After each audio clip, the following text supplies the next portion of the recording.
G'day, this is Adam from AVA Magnetic Levitation Australia, doing another mad micro RC mods video. And this one's a little bit of a special. Subscribers and comments keep saying drift car.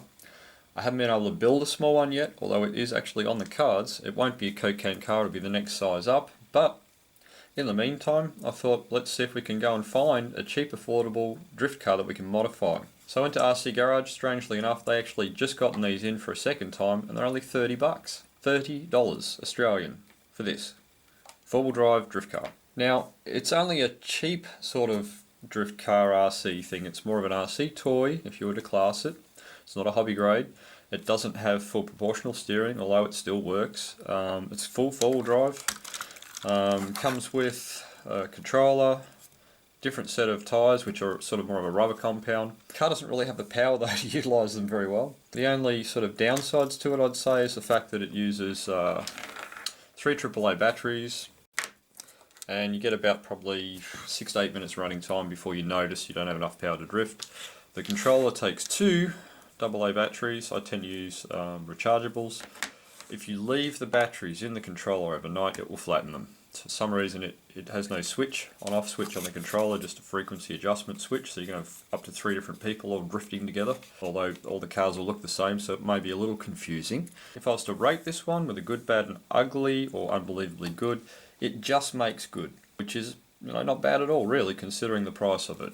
I did find, although, that if you take these batteries away, and instead of running it on the AA batteries, you do what I did. I went to RC Garage, picked up the car, and straight away said, okay, can I please have an S1 plug for it as well? So, I'll be running S1 batteries. This one's got a C rating of, 65 C discharge rating, and this one has a massive 65 to 130. So, it's a nanotech. I think this one's a 350, looking at it, yeah, 350 milliamp hour battery. Overwhelming power compared to 3 AA's, that's for sure. So I'll just quickly run the car stock, show a little bit of footage of that.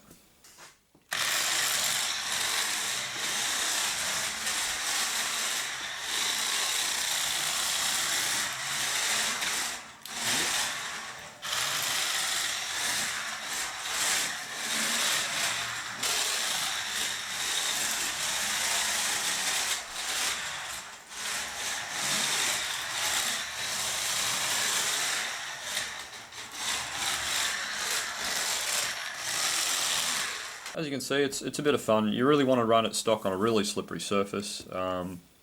Otherwise you find that the car will grip too much and you'll go through the batteries so much faster as well. Mods for this car. You don't have to solder, it's not hard to do, and it will enhance the car incredibly. We'll just back up and get rid of some of this stuff.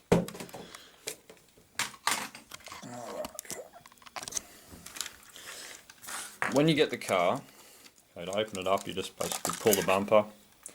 The whole car comes apart to there. Now if you want to get to your gearboxes and stuff to clean anything out or change anything, basically all you need to do is there's 2 screws at the front here. If you undo those, this will unclip, exposing all the steering rack assembly, and that'll all come apart. Your main shaft comes up through the center, and then the same at the back here. Undo 1 screw, this unclips, exposing the main drive again with the motor that runs the main drive.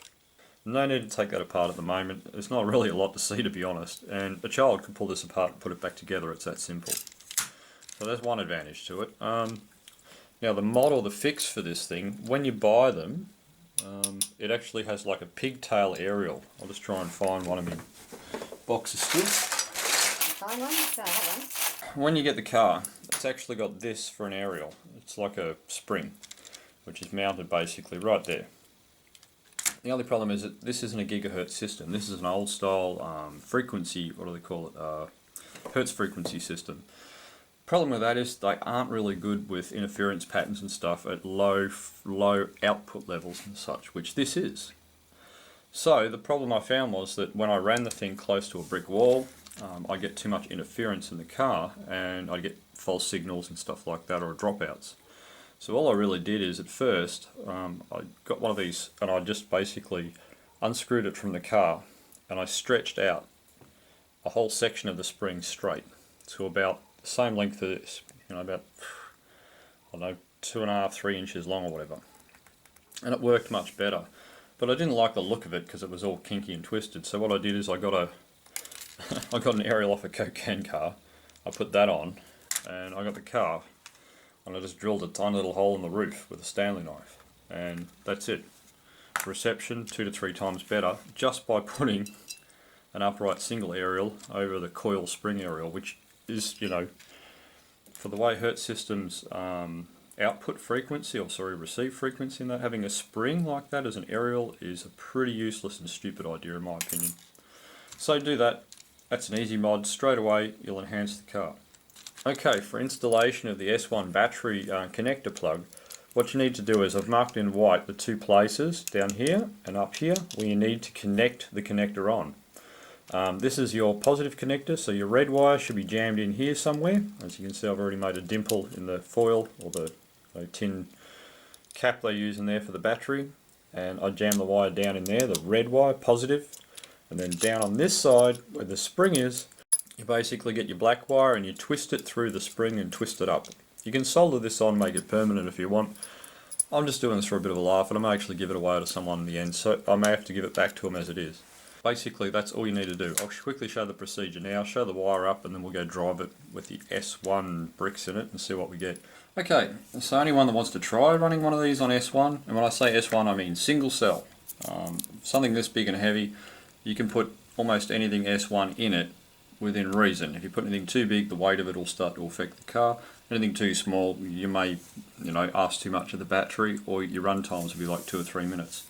Put something sort of, you know, 600, 350, you know, 1200, something like that's probably a really good size for this. But basically, all you have to do to do it is, as I said before, positive, jammed into the positive side, you can see that, and negative, just wrapped around the spring. If you want to leave it permanently, you can just solder it on there. I'm not really sure what I'm going to do with this yet, so basically that's it. That's all you got to do. And then what I tend to do when I'm running the car is I'll run the battery sort of up in here somewhere, and I'll just get some tape or something. I'll literally just tape the battery in place like that. But basically that's all I've done. I've just put the battery on top, taped it on, connected the lead in. That's it. It's basically done.